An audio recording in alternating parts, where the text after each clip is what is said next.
The groceries hit the snow-covered ground before Anna Sullivan could catch them, and she dropped to her knees in the middle of Coldwater's Main Street, pressing her bare hands into the ice to save what she could: the tin of coffee, the wrapped parcel of salt pork, the small bag of cornmeal that had split at the seam and was bleeding yellow dust into the white. She was shaking, not from the cold, though the cold was savage and merciless, a Wyoming February that had teeth. She was shaking because she had just walked out of the general store and heard two men talking on the boardwalk above her, their voices low and careless, the way men spoke when they assumed no woman worth worrying about was nearby. She had heard the name, Cole Hargrove. And then she had heard the rest of it, the part about what Cole Hargrove had done before he arrived in Coldwater, the part about the woman in Laramie he had ruined and left behind like a broken fence post, the part about the land deed that was forged, the part that made every promise Cole Hargrove had ever made to Anna Sullivan turn to smoke and ash in the frozen Wyoming air. She knelt in the snow and pressed her teeth together hard to keep from making a sound. She had been engaged to Cole Hargrove for 6 weeks. 6 weeks of believing that her dark past, the loss of her father, the dissolution of her family's farm back in Ohio, the 2 years she had spent surviving alone on the frontier, all of it was finally behind her. 6 weeks of believing she had found a man who was steady and honest and would build something lasting with her. 6 weeks of being a fool. She gathered the tin of coffee. She gathered the salt pork. She scooped the torn cornmeal sack into her arms and pressed it against her chest, and she stood up in the snow, and the wind cut through her coat like a blade, and she told herself she was not going to cry in the middle of the street. Then the shadow fell across her and she looked up. Deputy Henry Keller was looking down at her from the boardwalk, his hat in his hand because he had pulled it off when he saw her fall, and his expression was not one of pity, which would have destroyed her, but one of careful, serious concern.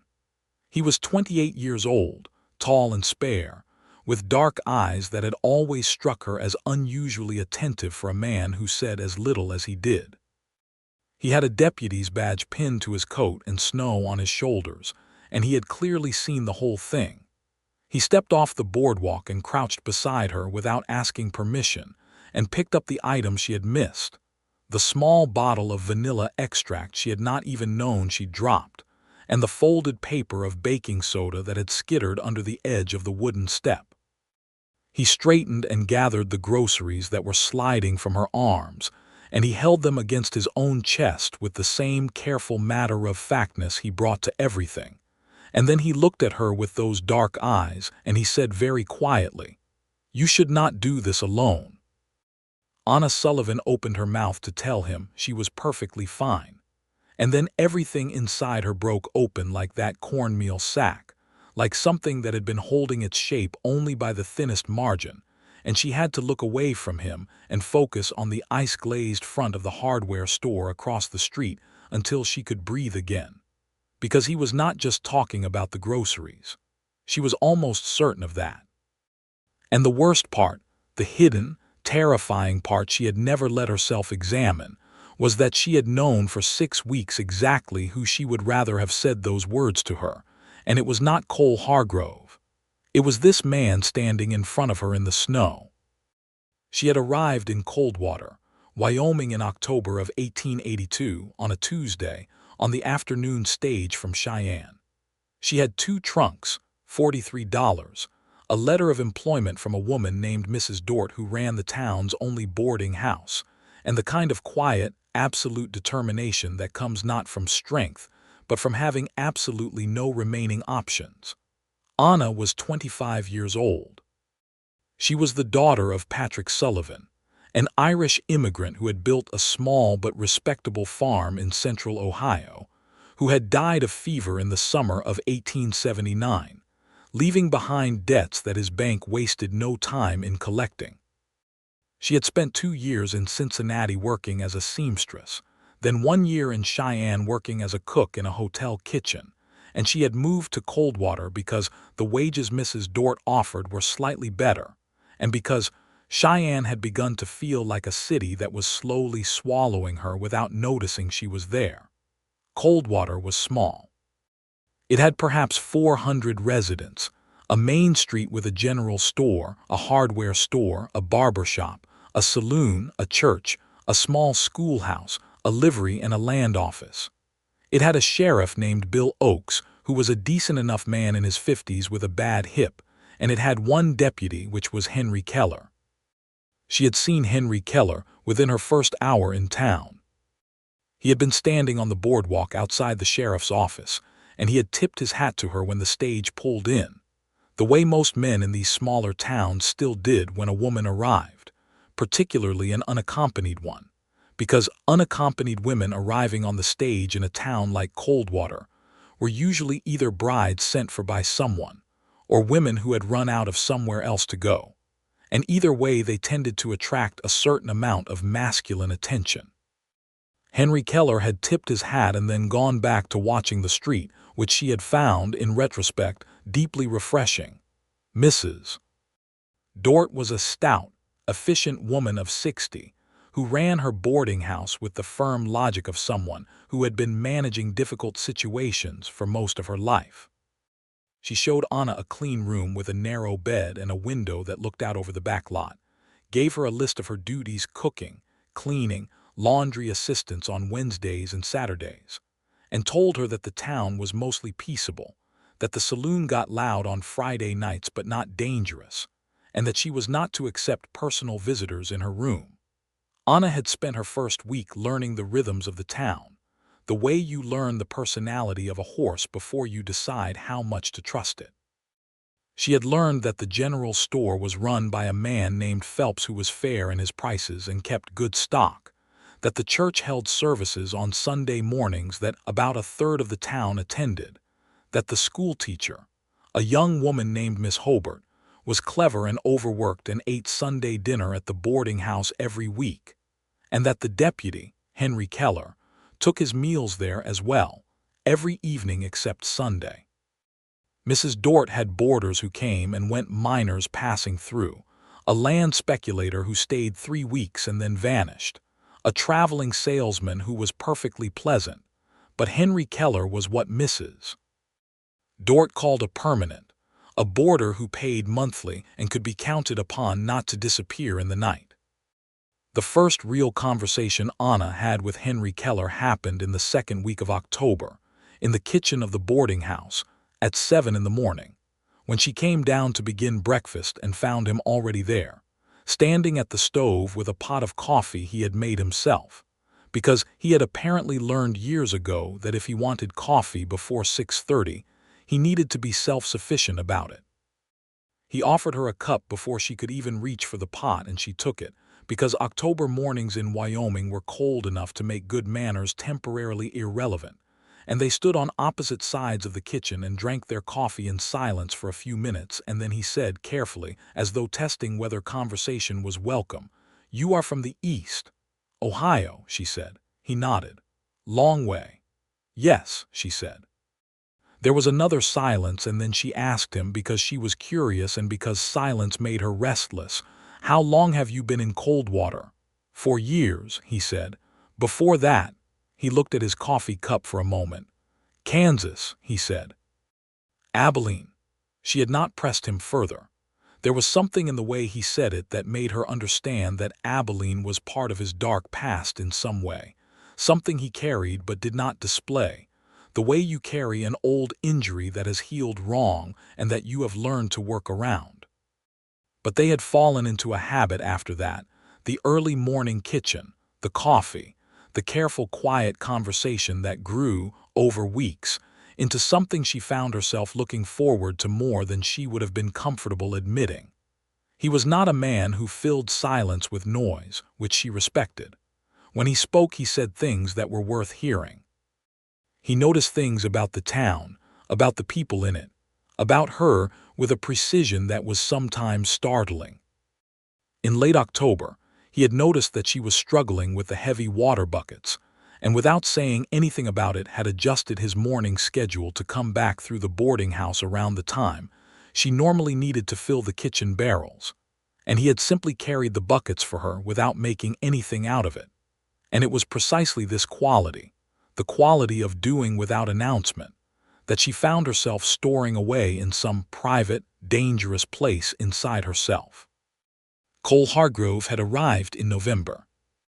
He had come in from the south with a string of horses to sell and money to spend, and he was handsome in a broad, uncomplicated way, with a quick laugh and easy manners and the kind of confident warmth that felt, when you were standing in it, like standing in good sunshine. He had started coming to the general store when Anna was there, then to the boarding house for Sunday dinners that Mrs. Dort opened to paying guests, and within 2 weeks of his arrival he had made it very clear that Anna Sullivan was the woman he had come to Coldwater to find, though he said it in a way that suggested it was destiny rather than intention, which was exactly the kind of thing a certain kind of man knew how to say. She had been lonely. She had been tired, and Cole Hargrove offered something that felt, in those cold November weeks, like rescue. She had not asked herself the right questions. She had not asked herself why rescue felt different from partnership. She had not asked herself why she felt more herself sitting in Mrs. Dort's kitchen at 7 in the morning with a quiet deputy than she ever felt laughing at Cole Hargrove's easy jokes over Sunday dinner. She had not let herself ask because the answers were forbidden by every practical consideration. The deputy had said nothing, had offered nothing beyond small, steady kindnesses, and she was a woman alone in Wyoming with $43 that had by now become 27. Cole Hargrove had proposed in December. She had said yes. Henry Keller had found out with the rest of the town, at Sunday dinner, when Cole made the announcement with the theatrical pleasure of a man who likes to be looked at. Anna had watched Henry Keller across the table when Cole spoke, unable to stop herself, and Henry Keller had looked at her just for a moment, just a brief, private, leveling look. And then he had looked at Cole Hargrove, and then he had looked down at his plate and he had said nothing. That look had lived inside her for 6 weeks like a coal that would not go cold. And now she was standing in the February snow with split cornmeal bleeding through her fingers, and Henry Keller was holding her groceries and saying you should not do this alone, and she was trying very hard not to understand how many ways that sentence was true. "I can manage," she said. Her voice came out steadier than she deserved. "I know you can," he said. He was still holding the groceries. He was not making any move to give them back. But managing is not the same as should. She looked at him then, really looked at him, and the thing she saw in his face was so careful and so controlled and so full of something that had never been allowed out into the open that her chest ached with the weight of it. "I need to talk to you," she said, "about something I heard, something about Cole."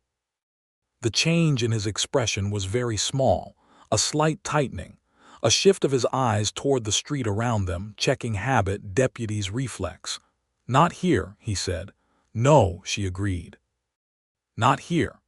He walked her to the boarding house through the snow, carrying her groceries, and he did not make it into something it was not. He was a deputy escorting a resident. He was a person performing a simple human kindness in cold weather.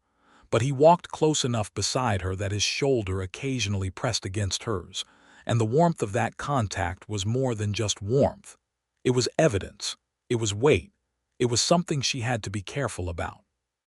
In the kitchen, after he had set the groceries on the table, and Mrs. Dort had been confirmed to be at the church for her Wednesday Women's Society meeting, Anna told him what she had heard. She told it plainly, without dramatics, because she had decided in the street that the way to handle this was to treat it as information rather than catastrophe. The men on the boardwalk had been talking about how Cole Hargrove had arrived in Laramie 2 years ago with a partner named Dutch Henley, and how together they had run a land scheme, forged deeds, sold parcels of land that had already been sold or that no one owned in the first place, taken money from homesteaders who could not afford to lose it, and then moved on before the law could organize a proper response. The woman they had mentioned was a homesteader's widow named Clara Reed, who had lost everything she had to that scheme and had reportedly left Wyoming entirely. Henry Keller listened to all of it without interrupting. When she finished, he was quiet for a moment. Then he said, "How many men were talking?" "2. I did not know them. They were passing through, I think. Trail clothes, neither of them local. Which direction were they heading when they left the boardwalk? She had noticed, though she had not known at the time why she had noticed. North, she said, toward the livery. He nodded slowly.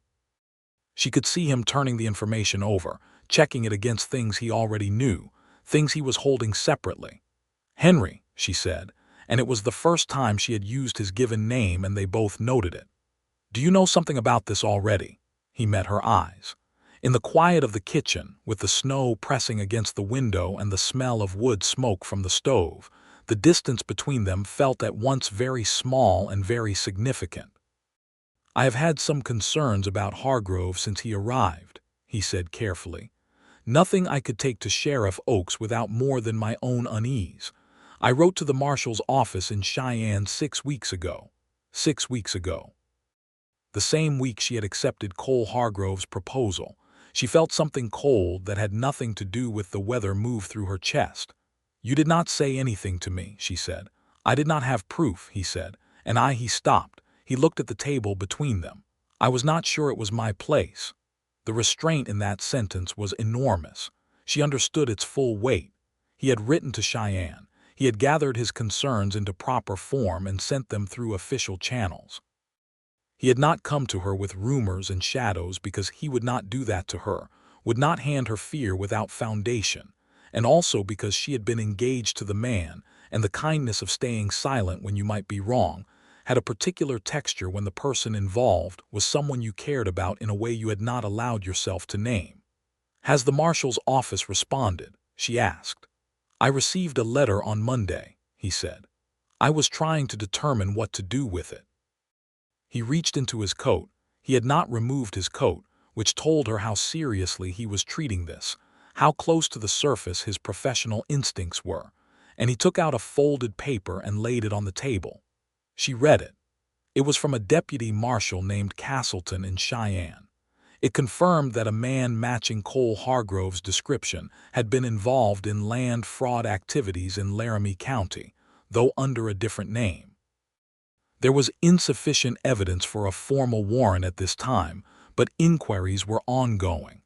The letter advised Deputy Keller to observe and report any suspicious activity and to exercise caution. She set the letter down on the table.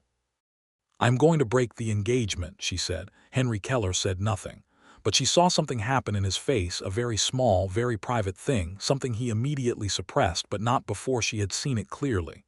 You should have proof, he said, for your own protection. If he is the kind of man this suggests, he may not accept it gracefully.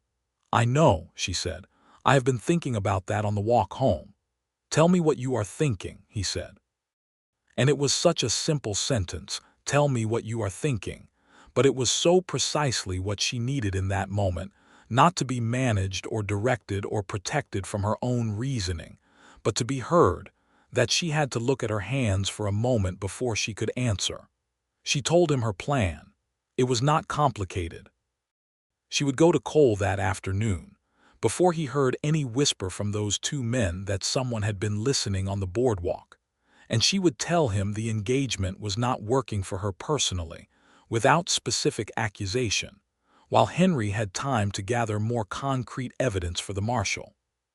She would return the ring he had given her, a small silver band that she had never felt quite right about, had always felt like something she was borrowing, and she would make the break clean and quiet, and Cole Hargrove would leave Coldwater thinking he had simply been turned down, and the marshal's inquiry could proceed without complication. Henry Keller listened to this plan and then said, he may already know the men on the boardwalk were here. If they were associates of his, even enemies who warned him, he may know you overheard. I want to be nearby when you speak to him. That will only make it worse, she said. He will feel cornered. I know, he said. But I would like to be nearby all the same. They looked at each other across the kitchen table, and she understood with a clarity that was almost frightening that this was not a deputy's professional concern alone. This was something more personal. This was a man who had been carrying something unreleased for months, telling her, in the only language he seemed to have for such things, that he was not willing to be absent from a situation that could put her at risk. "All right," she said softly. That afternoon she walked to the saloon where Cole Hargrove typically spent his Wednesday afternoons, because he had money and time, and the ease of a man who was not yet under any visible pressure. The saloon was dim and smelled of sawdust and beer, and the stove in the corner that was always burning too hot on one side. Cole was at a table near the window with two other men she did not recognize, and when he saw her come in his face opened up in that wide, uncomplicated warmth that she now knew was a mask as much as a gift. He rose immediately, made his apologies to the other men, and steered her to the small back hallway near the storeroom where there was some privacy. She returned the ring. She said that she had been thinking carefully, and she did not believe they were suited to each other, and she wished him well, and she hoped he understood. Cole Hargrove looked at the ring in his palm and then looked at her, and the warmth was entirely gone, replaced by something flat and still that she had never seen in him before, and that was, she realized, the real face, the one he showed when performance was no longer useful. "Someone has been talking to you," he said. Not a question. "I have been thinking my own thoughts," she said. "Anna." He said her name with a precision that was meant to feel like control. "I don't know what you've heard, but I want you to think about what you're doing here. You are alone in this town. You work for a woman who keeps your wages modest. You are 25 years old in a place where winters last half the year. I am offering you something real." "You are offering me something," she said. "I am no longer certain it is real." Something shifted in him then, and for a moment she thought she had miscalculated, thought the situation was going to become dangerous before Henry had time to move from wherever he was positioned outside. And then Cole Hargrove made an almost visible choice, and he stepped back and put the ring in his pocket and smiled at her with the same easy warmth, recalculated now, performing again. "You will change your mind," he said pleasantly. "I am patient." She left.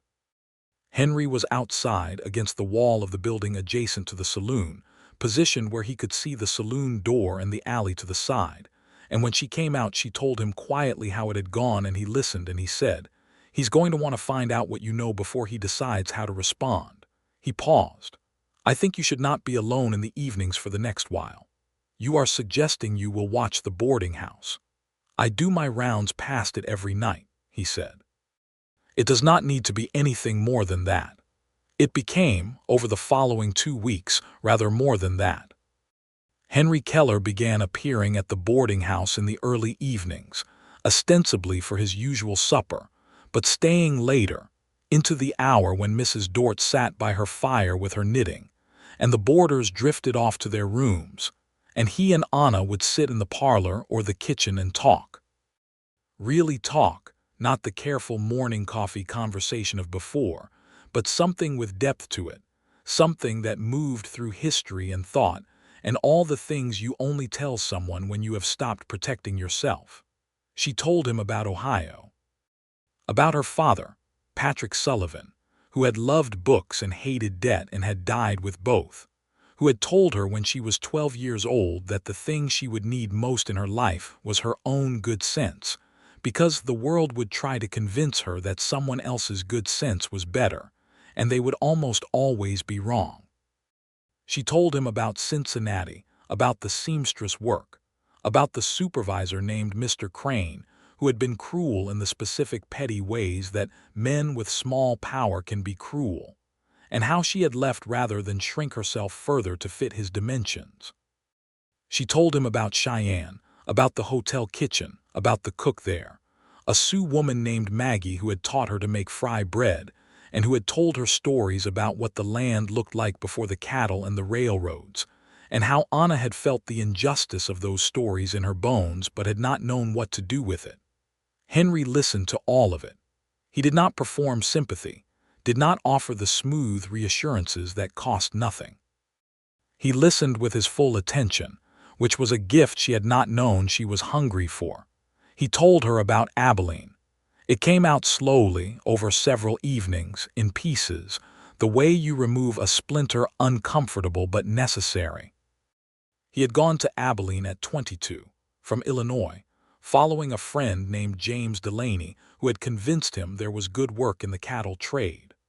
The work had been real, but the town had been violent in ways he had not anticipated.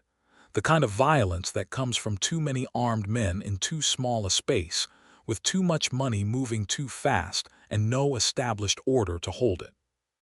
He had tried to stay out of it and failed, not because he was inclined toward trouble, but because trouble had an instinct for finding the people who least wanted it. He had seen James Delaney shot dead in a street dispute that had nothing to do with either of them, killed by a man who had misdirected his anger, because the man he actually wanted was out of reach. Henry had stayed and worked as a lawman's assistant for a year after that, learned the trade, taken his first deputy's position in a small Kansas town, and eventually moved north to Wyoming because he wanted distance from everything that Abilene had shown him about what men did when they felt they had nothing to lose. "You became a deputy because of James," she said. He thought about it. "Because of what happened to James," he said. "I did not want to watch other men do nothing. I was the kind of person who could do something, and I figured I had a responsibility to." It was said with no particular pride, just the settled honesty of someone who has thought his own motivations through clearly. "You have a dark past and you carry it very quietly," she said. "It is not that dark," he said. "It is just past." "Henry," she said, "a man you cared about was killed in front of you when you were 22 years old." He was quiet for a moment. "Yes," he said, "that is true." The snow outside the parlor window had been falling all evening, and the fire was low and Mrs. Dort had long since gone to bed, and they were sitting across from each other in the two chairs nearest the hearth, and the distance between them was small in the way that distances between two people become small when they have told each other enough true things. She asked him, because she could not ask it, "Why did you not say something when he proposed? You had concerns about him for weeks by then." He looked at the fire. "Because I am not the man who tells a woman who to choose," he said. "And because my concerns were not proof.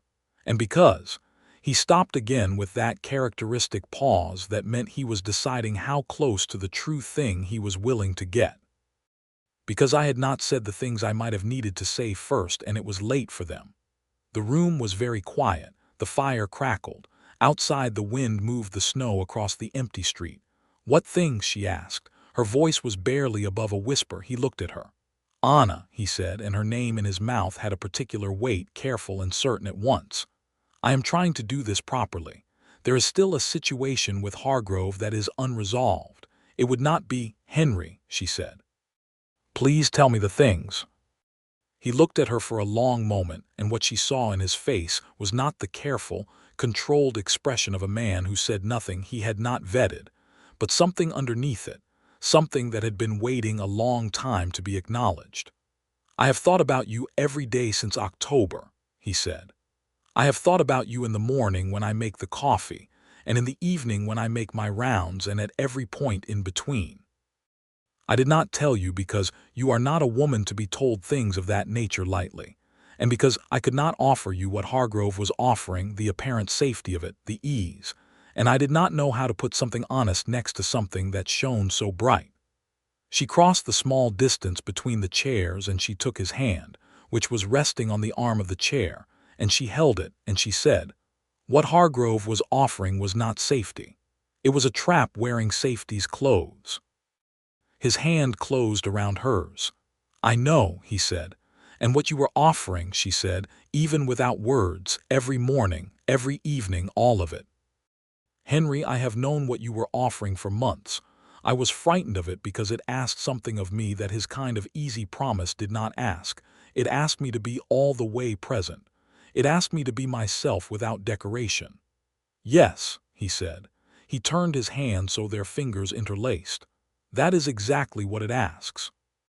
They sat like that in the quiet of the cooling parlor, with the snow outside and the fire going low, and it was the first absolutely honest moment Anna Sullivan had inhabited in years, maybe the first one of its kind entirely, and she felt it in her body as a kind of physical settling, like a stone finally finding the bottom. The next morning everything changed again, because Cole Hargrove had not been idle. Anna came down at her usual hour to find Henry already in the kitchen, But this morning he was not standing at the stove with coffee.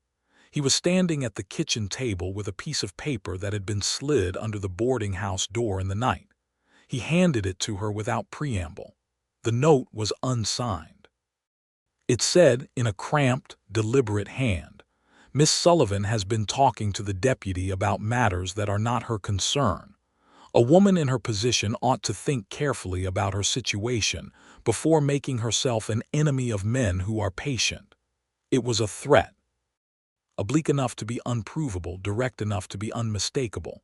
Henry was watching her face as she read it. "He knows I spoke to you," she said. "He has been watching the boarding house," Henry said. He said it without particular alarm, but with the flat certainty of a man who had already run through the possibilities. "I want to send another letter to Cheyenne today, and I think it's time I spoke directly to Sheriff Oakes. Will Oakes act on it? He should. This constitutes a threat to a resident." He paused. "I also want you to know that whatever happens with the formal inquiry, you are not alone in this. I told you that in the street, and I meant all of it." She looked at him in the kitchen light, in the ordinary morning, with the coffee beginning to smell in the pot, and the cold coming through the window frame in the way it always did. And she thought about how a person's life turned on moments so small they did not look like turning points until later, when you were looking back at them from somewhere warmer and better. She said, "I know." Sheriff Bill Oakes was a man who had learned that the world rewarded patience, largely because his hip made urgency painful. He listened to Henry's account of the situation that morning with the careful attention of someone who had been navigating difficult men in difficult towns for 30 years. And when Henry was done, Oakes looked at the deputy marshal's letter and at the threatening note, and he picked up his coffee cup and he said, "How solid is what the girl heard on the boardwalk?" "Her account is specific and consistent," Henry said. "She gave me the direction the men traveled. I found one of them at the livery Wednesday evening. He confirmed he has a prior acquaintance with Hargrove and that what she heard was essentially accurate. He was willing to make a statement." Oakes raised his eyebrows. "You did not mention this last night." "I found him after I left here. I did not want to wake you." Henry said it without apology. "His name is Garrett Price. He had a falling out with Hargrove over a horse deal gone wrong in Laramie, and he is not unhappy to see Hargrove facing trouble. His statement is not pristine, but it is corroborative." Oakes was quiet for a while. Then he said, "Write it all up. I'll send a writer to Cheyenne for the marshal directly rather than waiting for post. And I want Hargrove watched, quietly." "I have been," Henry said. Cole Hargrove, it turned out, was more cornered than he had shown. Over the following days, as Henry and Sheriff Oakes assembled their case with the kind of steady, unglamorous diligence that real law work actually required, it became clear that Hargrove had reasons to need to stay in Coldwater that were not sentimental. He had men he owed money to, men who were themselves moving toward Coldwater from the south, and the land scheme he had come to Coldwater to execute. He had been quietly assessing land parcels and their owners for weeks. The way a man prices horses before he bids was not yet complete enough to be profitable. He needed more time. Henry explained this to Anna one evening in the kitchen, laying it out with the clarity of a man who understood that keeping her informed was both practically important and personally the right thing to do. "So he will not simply leave," she said. "Not yet. But when Deputy Marshal Castleton arrives, which should be within the week, the situation will move quickly." "Will there be trouble?" She meant physical trouble, the kind that this territory was known for, the kind that had killed James Delaney in Abilene over a misdirected grievance. "Possibly," Henry said honestly. "I would rather there not be. The best outcome is that we present him with a situation where trouble is not in his interest." She thought about that. "What can I do?" He looked at her. "You have already done the hard thing," he said. "You heard something difficult and you told me. The rest is not yours to carry." "I know," she said, "but I want to do something useful." A small, rare smile appeared on his face. It was not a wide smile. It suited the bones of his face, which were fine and serious, but it was real and it reached his eyes, and she wanted to look at it for a long time. "Mrs. Dort makes very good coffee," he said. You might keep making sure I have some." She almost laughed. It was such an unexpected, gentle thing to say, so precise in its understanding of how to release tension without dismissing what was beneath it. "I can manage that," she said. "You can manage a great deal," he said, and he said it like it was simply true, which it was. Deputy Marshal Castleton arrived on a Thursday, 6 days later, on the afternoon stage from Cheyenne. He was a compact, businesslike man in his 40s with a marshal's star, and the expression of someone who had seen every version of every human scheme at least twice. He met with Sheriff Oakes and Henry that same evening and reviewed everything they had assembled, and his conclusion was that they had enough for an arrest warrant on the Laramie County fraud and that he would execute it in the morning. Anna was told this by Henry at supper that evening quietly, while Mrs. Dort was telling Miss Hobart about the Women's Society meeting, and the other boarders were occupied with their own conversations. "Tomorrow," she said. "Tomorrow morning," he said. "I would prefer you to stay at the boarding house until it is done." "I will," she said. She had no desire to watch Cole Hargrove be arrested, not from any residual feeling toward him, but because there was nothing in that scene she needed. She asked Henry in a lower voice, "Are you afraid?" He considered the question, which she appreciated. Men in his position were often reflexively dismissive of the question. "I am careful," he said. "That is better than afraid." "Is there a difference?" "Fear makes you slow," he said. "Careful makes you thorough." She held his eyes for a moment across the supper table with its noise and warmth and the smell of Mrs. Dort's stew, and she said, "Please be thorough tomorrow." "I always am," he said. The arrest of Cole Hargrove happened at 9 in the morning on a Thursday in February, in the saloon where he had taken his breakfast, which was information Henry had gathered through a week of careful routine observation. It happened without gunfire, which Henry had worked toward through deliberate staging 2 deputy marshals from Castleton's party, flanking the saloon's back entrance before Castleton and Henry came through the front. And Hargrove, who was a smart man and could count odds, had looked at the assembled law and chosen the calculation that kept him alive. He had looked at Henry Keller specifically and said, with the flat affect of a man who has lost his useful anger, "She told you then." "Evidence told me," Henry said. "Come along now." Coldwater watched Cole Hargrove walk out of the saloon in handcuffs with the kind of careful attention that small towns give to events that will be discussed for years. Some people were surprised. Most were quietly unsurprised in the way people are when a confirmed thing matches an earlier unspoken feeling. Mrs. Dort told Anna the news herself, coming into the kitchen where Anna was making bread, with the satisfied expression of a woman who had never quite trusted Cole Hargrove's smile. "Deputy's done a fine job," she said approvingly. "That Hargrove was trouble from the day he arrived, I always thought." Anna said she was glad it was over. She was kneading dough and she did not look up from it, and she thought about Henry Keller walking Cole Hargrove out of the saloon in the morning light and being thorough, and she pressed her hands into the bread and felt, for the first time in months, the complete absence of dread. Henry came back to the boarding house that afternoon. He came to the kitchen door, which was the door he always used, and he knocked, which he rarely did, and she opened it, and he was standing in the cold with snow on his hat and coat, and he looked at her for a moment, and then he said, "It is done." "I know," she said. "Mrs. Dort told me, come in." He came in and she poured him coffee, and he sat down at the table and she sat across from him, and the kitchen was warm and smelled of bread, and the snow outside the window had the blue-white softness of late afternoon. "Castleton is taking him to Cheyenne on Saturday," Henry said. "There will be proceedings in Laramie County. The homesteaders he defrauded, there is a chance some of them will see some restitution, though that will depend on what they find." "Clara Reed," Anna said, remembering the name she had heard on the boardwalk. "Her situation will be part of the inquiry," he said. He paused. "It is not certain, but it is possible." She was glad for that. She had been thinking about Clara Reed, this woman she had never met, this woman who had lost everything, who had been abandoned and ruined by the man who had almost convinced Anna that safety was his to give. She felt a kinship with her that was painful and real. "Henry," she said. He looked up from his coffee cup. She had been thinking about what she wanted to say since the morning, and she had decided to say it plainly because she was her father's daughter and her father had taught her that clarity was a form of respect. "I would like to continue what we were beginning," she said. "The evenings, the conversations, whatever you intended to come of it, if anything." He was very still for a moment. "I intended quite a lot to come of it," he said.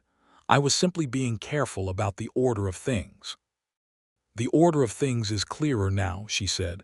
"Yes," he said. He set his coffee cup down. "Anna, I am not a wealthy man. I have a deputy's wages and a room here and a horse and not much else in the way of material things." "I am aware," she said. "I have $27 and a seamstress's hands and a decent ability with bread." The small, rare smile appeared again. "I know," he said. "I have been eating your bread for months." "Then we are evenly assessed," she said. He reached across the table and took her hand with the same directness he had shown in every other thing. No performance, no theater, just the honest physical fact of it. "I would like to court you properly," he said, "with Mrs. Dort's knowledge and the town's awareness and everything done right." "I would like that," she said. He held her hand, and the kitchen was warm, and outside the snow was doing what Wyoming snow does in February, which is continue, indifferent to any human happiness or the lack of it. But inside the kitchen there was warmth and bread smell, and two people who had been honest with each other in the difficult way, and who were now going to find out what that honesty built. What it built over the spring of 1883 was something Anna Sullivan had not known how to imagine for herself, because she had been so long in the practice of imagining the minimum necessary. Henry courted her with the same quality of attention he brought to everything complete, specific, unhurried. He brought her books from the small collection the church maintained, having noticed months ago which titles interested her. He learned what she found funny and applied that knowledge. He took her walking on Sunday afternoons along the river where the cottonwoods were coming into leaf, and he was always interested in what she thought about the things they saw: a hawk circling over the far pasture, the way the water ran different colors in different depths, the pair of blue herons that had nested in the bend. He was also, she discovered, a man who could make her laugh genuinely and with surprise, because beneath the careful surface there was a dry, precise wit that he deployed with excellent timing, and laughter was something she had not had enough of for a long time. She fell in love with him the way water cuts stone, gradually and completely, and with the kind of permanence that does not announce itself because it does not need to. She knew she loved him on an evening in April when she was sick, a spring cold, nothing serious, but enough to keep her in bed and leave Mrs. Dort doing the morning work, and Henry had come to the kitchen not for coffee, but with soup he had made himself in the small stove in his room, carried in a covered pot, which he had left with Mrs. Dort to bring up because propriety did not permit him to bring it himself, but which arrived with a note in his hand that said only, "Made too much. Rest."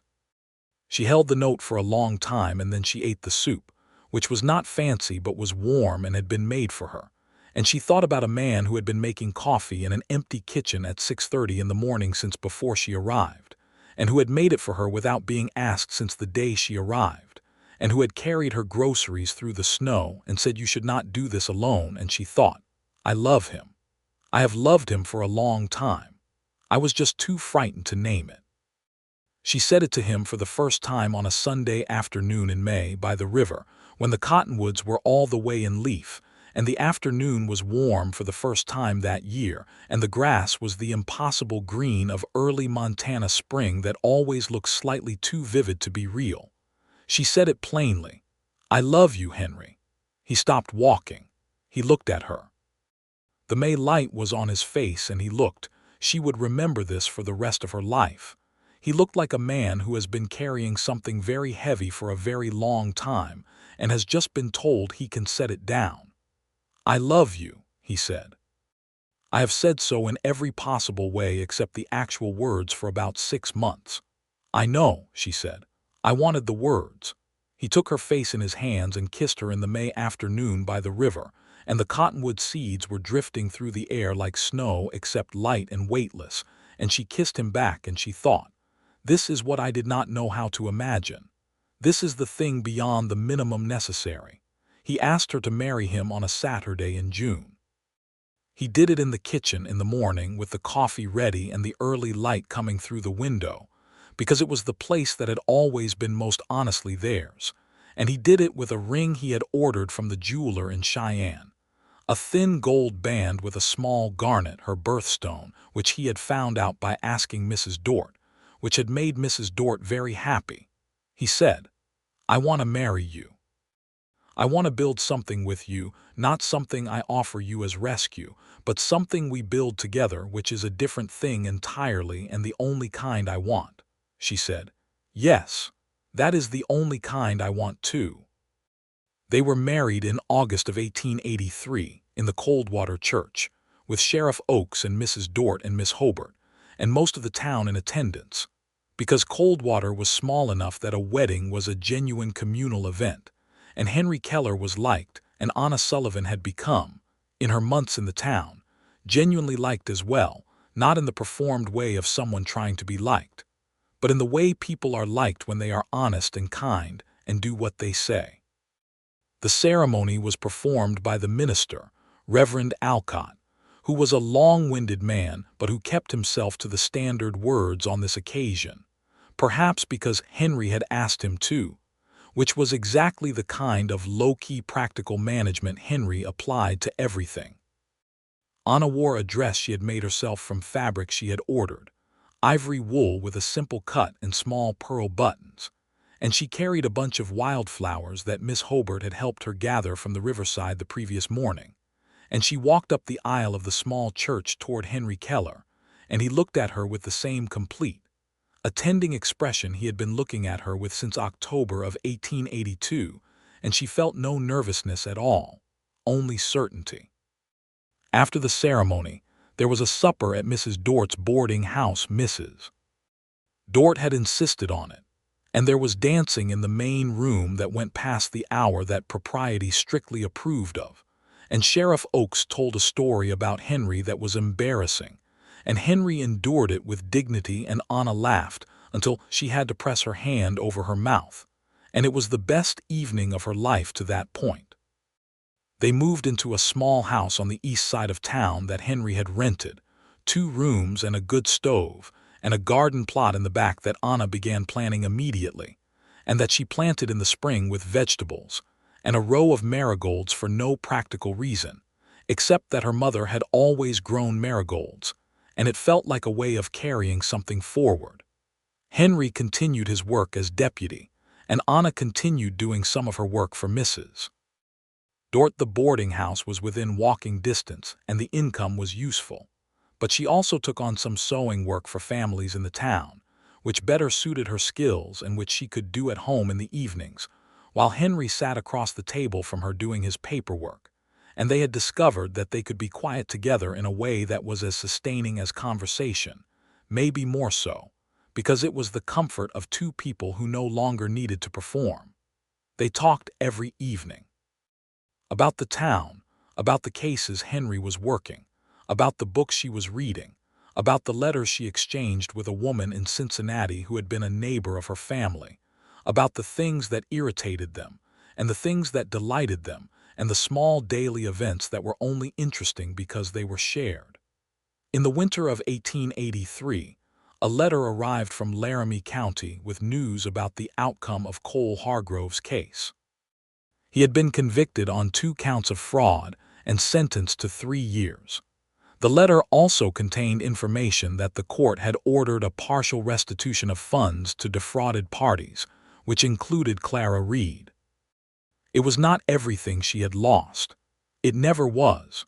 But it was something, and Anna read the letter and then set it on the table and looked at it for a while and felt the particular satisfaction of a wrong being at least partially righted, which was not the same as its erasure but was better than its continuation. She told Henry when he came home that evening, and he read the letter and said, "Good." In the quiet, complete way he said things that mattered. And then he made the coffee and they sat at the table with the winter outside the window and the stove warm inside, and he reached over and covered her hand with his, and they were quiet together. The spring of 1884 brought two things. The marigolds bloomed, exactly as her mother's had, and Sullivan Keller discovered she was expecting their first child. She told Henry on a May evening in the kitchen, where all the important things seemed to happen between them. She told him plainly because that was how she did things, and she watched his face, and what she saw there was something she had no word for. It was larger than happiness and quieter than joy, more foundational. The expression of a man who has just been shown something he had not known how deeply he wanted. He stood up from the table and came around to where she was sitting, and he knelt beside her chair and took both her hands in his and held them carefully, the way you hold something that matters beyond ordinary valuing, and he said, "Are you all right?" "I am wonderful," she said, which was true. "I am," he stopped, which was unusual for him. He had always known his words. "Anna, I am, I know," she said. She touched his face. "I know." The pregnancy was uncomplicated, which was a mercy Anna did not take for granted, knowing too many stories of women on the frontier for whom it had not been.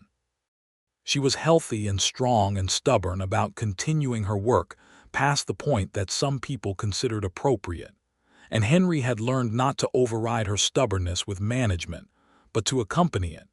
He still carried the heavy things, still showed up at precisely the moments when an extra set of hands was useful, without making anything of it except the simple fact. Mrs. Dort was delighted and became aggressively helpful in the way of a woman for whom other people's pregnancies are a creative outlet. Miss Hobart knitted a blanket in yellow and white. Sheriff Oakes said something gruff and fond. The town of Coldwater received the news of the expected Keller child with the same communal investment it brought to all matters that touched people it had decided to claim as its own. Their son was born in December of 1884, in the house on the east side of town, delivered by the town's doctor, a reliable man named Crawford who had delivered many frontier babies and who told Henry afterward, in the kitchen where Henry had been exiled during the process, that both mother and child were perfectly well. Henry had stood in the kitchen during the labor with the same stillness he brought to difficult situations, but this was a different quality of stillness, not the trained calm of a man managing a crisis, but the stripped-down stillness of a man who is waiting for something so important that there is nothing to do with himself but wait. He had drunk coffee he could not taste, and he had been more frightened than he had been in any arrest or confrontation, because this was not something he could be thorough about, could not manage or prepare for, could only wait. When Dr. Crawford came and told him it was done and they were well, he had sat down in the kitchen chair and pressed his hands over his face for a moment in the particular way of a man who does not weep, but who needs a moment regardless. Then he had gone in to see Anna and the baby. Anna was tired in a way that was beyond any tiredness she had known, the total wrung-out exhaustion of a body that has accomplished something enormous. And she was holding a person, a small, furious, wrinkled, extraordinary person. And she looked up at Henry when he came through the door, and her face did what faces do in moments too large for ordinary expression. Henry sat on the edge of the bed and looked at his son, and then at his wife, and he said, after a long moment, with the careful precision of a man choosing the most true words available, "You are remarkable." "We are remarkable," she said. "Come here and meet him." He reached out and took the baby in his large, careful hands, the way he took everything that mattered completely, with full attention. And he held his son, and the December night was outside the window, and the stove was warm, and he looked at this small new person, and he understood, in the way you understand things that arrive fully formed rather than building gradually, that this was the exact center of everything, the point from which all other things arranged themselves. They named him Patrick, for Anna's father, who had loved books and hated debt, and had told his daughter that what she would need most in her life was her own good sense. Patrick Keller grew in the way that frontier children grow, quickly, and with a remarkable practicality about the physical world, learned from proximity to parents who dealt in physical realities. By the time he was 2, he had his mother's directness and his father's observational quality, and a personality that was entirely his own, with a particular fondness for horses that showed itself early and that delighted Henry, who had been spending more of his working time on horseback as Sheriff Oak's hip worsened. In the spring of 1887, there was a town election for sheriff, because Bill Oakes had finally conceded that the hip was going to win and retired with what Anna believed was considerable relief on his part. The town put up 2 candidates, and then, at the suggestion of a committee that included Mrs. Dort and 3 of the town's senior men, a third name was added: Henry Keller. Henry told Anna about it at the supper table with a neutrality that she recognized as the careful form he took when he was trying to decide what he thought about something before anyone else told him. "What do you think?" she asked. "I think I am good at this work," he said. "I think I have been doing it long enough to know what I do not know as well as what I do." "That is a description of someone who should take the position," she said. "It is a great deal more responsibility." "You have been carrying that responsibility for 4 years," she said. "This would just make it official." He looked at her across the table with Patrick between them, constructing something elaborate out of 2 spoons and a piece of bread. "You would be all right with it." With what it means in terms of risk, she thought about it honestly. He deserved honesty. "I would not be more frightened than I already am," she said. "I have been a deputy's wife for 4 years, Henry. I know what the work involves. I would rather you do it as the person in charge of doing it right than continue watching someone else do it less well." He ran for sheriff of Coldwater, Wyoming, in the election of 1887. He won by a comfortable margin, which surprised him, and did not surprise Anna or Mrs. Dort or Miss Hobart or most of the people who had been watching him work for 5 years. The night of the election he came home with the new sheriff's star in his hand and set it on the kitchen table and looked at it for a moment and then looked at Anna. "Here we are," he said. "Here we are," she agreed. She picked up the star and pinned it to his coat, which was a practical act and also something more than that.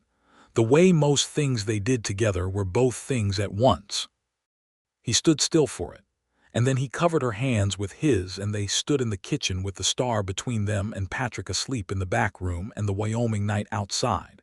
And Anna Sullivan Keller thought about October of 1882, thought about the stage from Cheyenne and $43 and a list of duties, thought about the woman she had been arriving in this town alone, and frightened in the specific way of someone who has used up most of their options. And she looked at her husband and she thought, "I am not afraid. I have not been afraid in a long time. I am home." The year 1888 brought a hard winter, harder than most, the kind that closed roads and kept cattle on the range where they were not meant to be in those temperatures, and that tested the resilience of every person in every small Wyoming town, with the particular stubborn indifference of severe cold.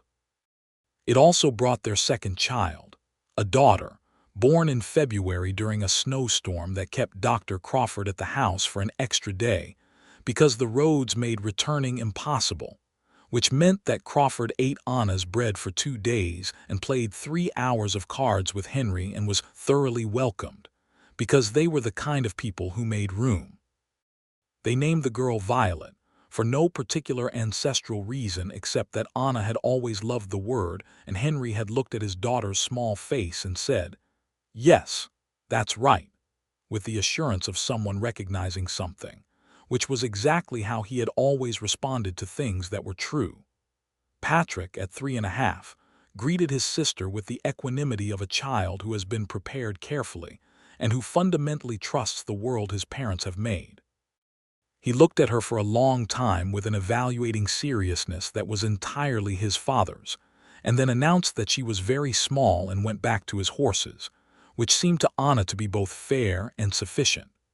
Henry as sheriff was what he had always been as deputy, methodical, honest, thorough, present but on a larger scale, and with the particular authority that comes from being unambiguously in charge. He was respected in Coldwater in the way that people are respected when they do difficult work with consistent integrity over a long period of time, which is different from being liked and in some ways more durable. He was also liked, which was its own thing. He brought the same qualities home, the same attention, the same honesty, the same dry precision that still made Anna laugh with genuine surprise years into their marriage, because his timing did not become predictable.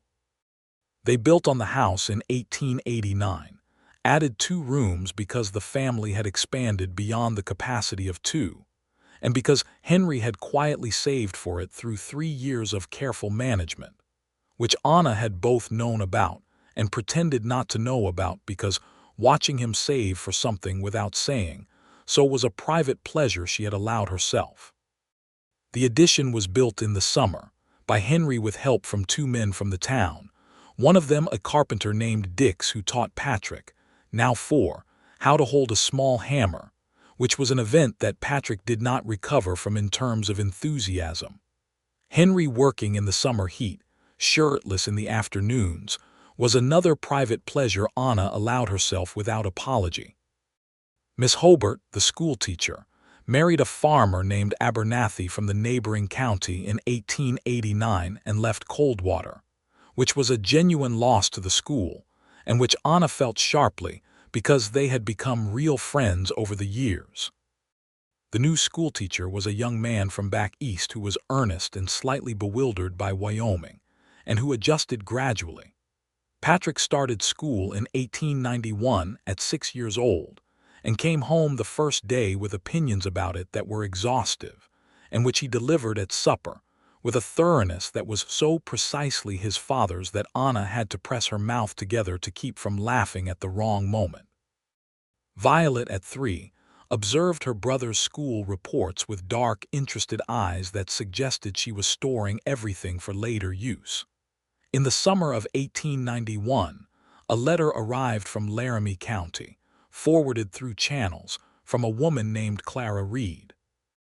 It had found its way to Anna through the court records of the Hargrove case, which had listed her name as a witness and resident of Coldwater. Clara had written to say that she had received the restitution money, that it was not everything but it was enough to help her start again, that she had moved to Colorado and was working as a seamstress and doing reasonably well, and that she had heard, through a complicated chain of frontier communication, that the woman in Coldwater who had given the initial testimony that led to Hargrove's arrest had married the deputy who handled the case, and she wanted to say that she was glad for both of them. Anna read this letter 3 times. Then she gave it to Henry and watched him read it and watched his face do the thing it did when something mattered, that particular careful settling. "I am glad she wrote," he said. "So am I," Anna said. "I have thought about her often." She wrote back to Clara Reed in Colorado. She told her about Coldwater and about the house on the east side of town with the marigold garden, and about Patrick and Violet, and about being the sheriff's wife, which still occasionally surprised her when she thought about it from the angle of the woman who had arrived on the stage with $43. She told her she was glad she was doing reasonably well, and she hoped Colorado treated her kindly.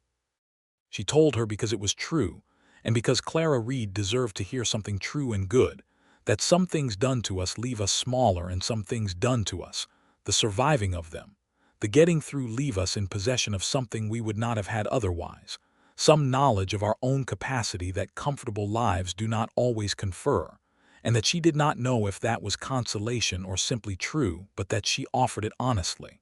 Clara Reed wrote back. They corresponded for years. The winter of 1892 was not as hard as 1888, but hard enough that the town's firewood supply ran low in January, and Henry organized a communal effort to cut and distribute fuel from the stands of cottonwood along the river bottom, which was the kind of practical community management that he was good at, and that he did without making anything political of it.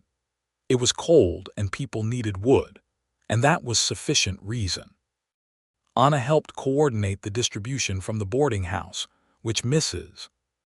Dort made available as a center, and they spent several days working alongside half the town in the cold, and it was one of those events that afterward defines a place's sense of itself. The winter the town pulled together, and Anna was part of it in a way that was deeply satisfying. Patrick, 7 now, was tireless in carrying small loads and deeply proud of it.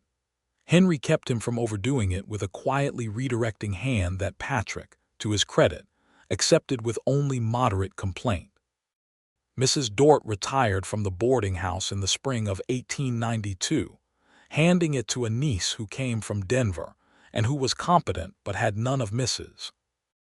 Dort's particular character, which was irreplaceable in the specific way of character always being irreplaceable. She did not leave Coldwater but moved to a smaller set of rooms above the hardware store and continued to appear at Sunday dinners and women's society meetings with the comfortable authority of someone who has earned permanent standing. She remained deeply interested in the Keller family and brought them pies on an approximate monthly basis that were never exactly expected and always welcome. In the fall of 1892, Henry turned 38 and Anna turned 35, and they were old enough to have a past of their own making, not just the pasts they had arrived with. They had the past of the kitchen in October of 1882, the past of groceries in the snow, the past of the parlor fire in February and the things finally said, the past of the river in May and the words. They had the past of the wedding in August and the house on the east side of town, and the marigolds and Patrick and Violet, and a winter's worth of firewood, and 5 years of the sheriff's star. On an evening in November, when the cottonwoods had gone gold and then bare, and the first snow of the season had come and gone and left everything crisp and clear, Anna and Henry sat on the small porch of their house in the late afternoon light and watched the town. Patrick was visible down the street, engaged in whatever 7-year-olds were engaged in with their friends, something involving too much running. Violet was in the house somewhere, not asleep and therefore planning something. Henry had his coffee and Anna had her tea, and they were quiet together in the way they had always been able to be quiet together, the way that was its own form of conversation. "I have been thinking," Anna said. "About," he said. "About what this has been," she said. She was looking at the town, at the familiar shape of the main street from this angle, the light on the front of the general store, the smoke rising from the blacksmith's chimney. From the beginning to here. He was quiet, listening. "I came here with $43 and a list of duties," she said. "I was so frightened I did not even let myself know I was frightened, because I had been frightened for so long that it had become background, like noise you stop hearing." "I know," he said. He had learned this about her over years, had assembled it carefully. "And then everything that seemed like it was a rescue turned out to be a trap," she said. "And then everything that seemed like nothing, the coffee in the morning, the water buckets, the groceries in the snow, turned out to be the real thing. The quiet things are usually the real things," he said. "I know that now," she said. "I did not know it when I needed to know it." "You knew it," he said. "You chose it." She thought about that. It was true, she supposed. She had chosen it even when it was harder to choose, even when the easier thing was standing in front of her with a quick smile and an easy promise. She had chosen the real thing even while she was frightened of it. "Henry," she said. "I would like another child," she said. He turned and looked at her. She looked back. "Yes," he said, with the same complete simplicity he brought to true things. She laughed, because the directness of it delighted her, and he smiled his small, rare smile, and Violet's voice came from inside the house, announcing something with the imperious confidence of a 3-year-old who expects the world to be interested. And Patrick came running back up the street with his hat falling off and his face red from cold. And the light on the town was the particular gold of late November in Wyoming. And everything was exactly what it was. Their third child, a son, was born in the summer of 1893. They named him James, for Henry's friend from Abilene, because it seemed right to put that name into something living, to carry it forward into the future instead of leaving it only in the past. James Keller arrived in the world with an uproar that suggested a significant personality, and settled over the following weeks into a baby who was intensely interested in everything, and who looked at the world with an alertness that was so specifically Henry's that Anna told Henry, while he was holding the infant in the kitchen light, that it was like watching him be born again. Henry looked at his third child and said, with the grave wonder he had brought to each of them, "Hello, James." Patrick was 8 and treated the new baby with the elaborate care of an eldest child who has decided that responsibility is meaningful, which it was. Violet, 5, was unimpressed for exactly 4 days and then became completely devoted, which was the relationship she would maintain with James for the rest of their lives. Coldwater grew through the 1890s in the steady, organic way of a town that has good land around it and reasonable law and enough commerce to make it worth stopping. New families arrived, new businesses opened, a second general store, a small newspaper, a doctor's office when Dr. Crawford finally had the practice to justify a proper building. Anna's sewing work expanded as the population did, and she eventually took on an assistant, a young woman named Bate who reminded her somewhat of herself at 23, and whom she treated with the deliberate respect of someone who knows what it is to be young and capable, and not yet believed in. Henry was re-elected sheriff in 1891, and 1895 and 1899, with margins that suggested the town was not in any hurry to see him replaced. He was known throughout the county by then, beyond Coldwater, known among the law officers of the territory with the particular reputation that belongs to men who are consistent, not spectacular, not legendary in the way of some frontier lawmen who accumulated stories the way magnates accumulated iron, but absolutely reliable, and in the long view reliability was the more valuable quality. He remained at home exactly what he had always been: the kitchen in the morning, the coffee. The particular attentiveness that had been the first true thing she had noticed about him, and that had not diminished with years but had simply become more specific, more finely tuned to the particular frequency of her, because that is what happens when two people pay honest attention to each other over a long time. There was a morning in the winter of 1900, a January morning, when Anna came downstairs at 6 to make breakfast and found Henry already in the kitchen with the coffee, 17 years after the first time she had found him exactly so, and she stood in the doorway for a moment looking at him before he heard her, and what she felt was so large and quiet at once that she held it for a moment without moving. He turned and saw her and offered her the cup he had ready, because after 17 years he knew to have it ready, and she took it, and they stood on opposite sides of the kitchen as they had on the first morning, and she thought, there is a through line. From that morning to this one, a single thread unbroken. You are thinking loudly, he said, because he could read her in ways that still sometimes startled her. I am thinking about the first morning, she said, in Mrs. Dort's kitchen. He was quiet for a moment. October, he said. He remembered the month, of course he did. You asked me if I was from the East, she said. You said Ohio, he said. You were cold and you took the coffee without ceremony, which I respected. She laughed. And then you left for the day, and I thought, there is a man who wastes very little energy. Accurate, he said. I also thought, I wonder what he is carrying that he carries so quietly. He looked at her across the kitchen with the snow light of January coming through the window and his coffee in his hand and 18 years of knowledge between them. I wonder if you know yet, he said. All of it, she said. Every last thing. He crossed the kitchen and kissed her in the January morning with the coffee going warm on the stove and the children not yet awake in the rooms above them. And she kissed him back. And it was the same as it had always been, the same as the May afternoon by the river, the same as every true thing, complete and present and without performance. Patrick was 15 now and serious about horses in the professional sense, working with the livery owner on weekends, and saving his money with a determination that was recognizable in its origin.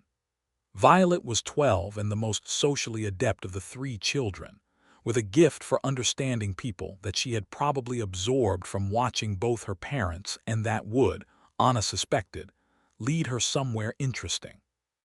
James was 7 and still had that alert watchfulness, that quality of looking at things with the full attention of someone who is deciding what is true, which was so deeply his father's that it occasionally made Anna's chest ache in the best possible way. They were all in school now, the three of them, which meant mornings were a particular kind of organized chaos that Henry navigated with the same thoroughness he brought to law work, which made Anna love him in the very specific way of watching someone apply their best qualities to the domestic and unhistoric. In the spring of 1900, Anna planted the marigolds as she had every spring since 1884. 16 rows of them now, more marigolds than strictly necessary, but she had long since stopped being strictly necessary about the marigolds. They were for her mother, and for her father, and for herself arriving in Coldwater alone with $43, and for the woman she had become here, on this particular piece of ground, with this particular man and these 3 particular children who were growing up with roots in them that went all the way down through the Wyoming clay to something Anna did not have a name for but knew was real. Henry came home in the evening and found her in the garden with her hands in the dirt and Patrick beside her doing something helpful and James sitting on the fence with his chin in his hands, watching with those particular eyes, and Violet inside, audible through the open window, practicing on the small second-hand piano that had arrived in their parlor the previous Christmas, and that she was learning with the fast, impatient progress of someone who expects competence from herself. He stood at the garden gate for a moment and looked at all of it. Anna looked up at him from the dirt and saw his face in the evening light and recognized the expression. She knew every expression now, could read each one like familiar handwriting, and this one was the one she had no word for, the one larger than happiness and quieter than joy, the foundational one. "Come help," she said. "Patrick, show your father what we are doing."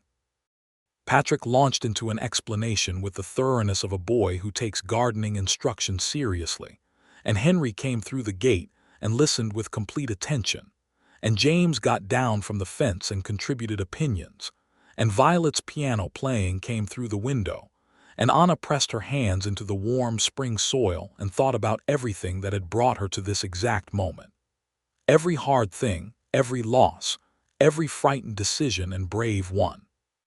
The stage from Cheyenne and the snow in February and the groceries on the frozen street and a deputy who had said you should not do this alone. She had not been alone from that moment forward, not truly. She had been accompanied in the deepest possible sense, by a man who noticed things and said true things and carried what needed carrying and stayed, who had never offered her rescue because he had understood from the beginning that she did not need rescuing, only companioning, only the steady presence of someone who would walk beside her through whatever weather came. She looked at him across the marigold beds, her husband, the sheriff of Coldwater, Wyoming, with the evening light on his serious face and their son explaining soil preparation with great enthusiasm, and she thought, this is it. This is the thing I did not know how to imagine. This is everything. He caught her looking and raised an eyebrow, the smallest gesture, a private communication after 18 years of building a language together. She smiled at him. He smiled back, the small, real smile, the one that was only for her. And the evening settled around them, gentle as the snowfall had been on that February morning years ago, and the marigolds were going in, and the piano music came through the window, and everything that had been broken was mended. Everything that had been lost was replaced with something better and truer. Everything that had once frightened her into pretending she was not afraid had become, with time and honesty and the companionship of a steady man, simply her life. Her good, full, beloved life. The stars came out over Coldwater, Wyoming, as they always did, indifferent to the specific happiness below them. And in a house on the east side of town with a marigold garden and a second-hand piano, and 3 children who were growing up knowing exactly what it looked like when 2 people built something true together. A man and a woman finished the evening and went inside, and lit the lamp, and were home.